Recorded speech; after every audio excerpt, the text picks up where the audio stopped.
BJP ने अपनी पहली सूची जारी कर दी है। 71 उम्मीदवारों की सूची जारी हुई है। उसमें ठीक है, खास तौर पर अगर आप देखें 9 महिलाओं को टिकट दी है। अच्छा मेरा साथ ही नतीजम जो ये वाला चलवाऊँ, ये वाला जैन जी का जो आंदोलन है या प्रशांत किशोर का जो सवाल है उसका असर भी देखने को मिला। किशोर यादव को टिकट दे दिया गया, अरुण सिन्हा को बेदरखास्त किया गया। वो सारी सीटें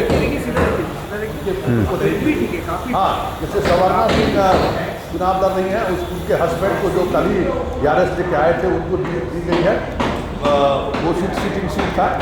इसके अलावा जो लोजपा को लेकर जो खबरें आ रही हैं, सबसे बड़ा सेटबैक हमें लगता है कि लोजपा के सीटों को लेकर जो बबेला बचा हुआ था उसका साफ असर दिखने को मिला है।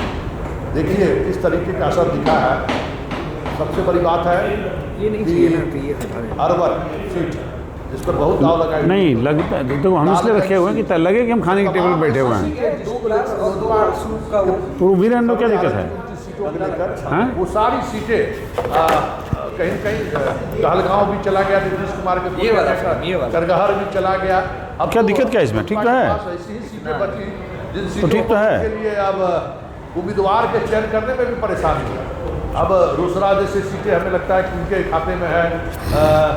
हाजीपुर में अगर सीट की बात करिए तो अब राघोपुर बचा हुआ है। इसी तरीके की सीटें हैं और उस सीटों पर अब उनकी दावेदारी होगी। लेकिन एक बात जो खास तौर पर हम कहना चाहेंगे, इसमें कोई बड़ा बदलाव इस सीट में अधिकांश विधायकों को टिकट दे दी गई है। हाँ, टाइगर को आरा शहर से लड़ाया गया है। मतलब आरा शहर जदयू के बारे में जदयू के सीट तो नहीं मिलता। विशाल सिंह की खबर आ रही थी, विशाल सिंह कौन से नहीं जा सकती है फिलहाल वो सीट। ये एक यूट्यूब है यहाँ का, पटना का, ये एक बड़ी खबर है। वहाँ टाइम्स ऑफ स्वराज पुराने कार्यकर्ता रहे हैं, बीजेपी के संघ से बेहतर जुड़ाव रहा है। एक मतलब कह सकते हैं कि ऐसे व्यक्ति को आरा से टिकट दिया गया है जो मतलब कहीं न कहीं डिजर्व करते थे। वो पार्टी का सेवा उसने जो मन से उन्होंने किया है। कई चुनाव वो हार रहे थे, आरा जैसी सीट पर उनको रिपीट करके एक संदेश देने की कोशिश हुई है।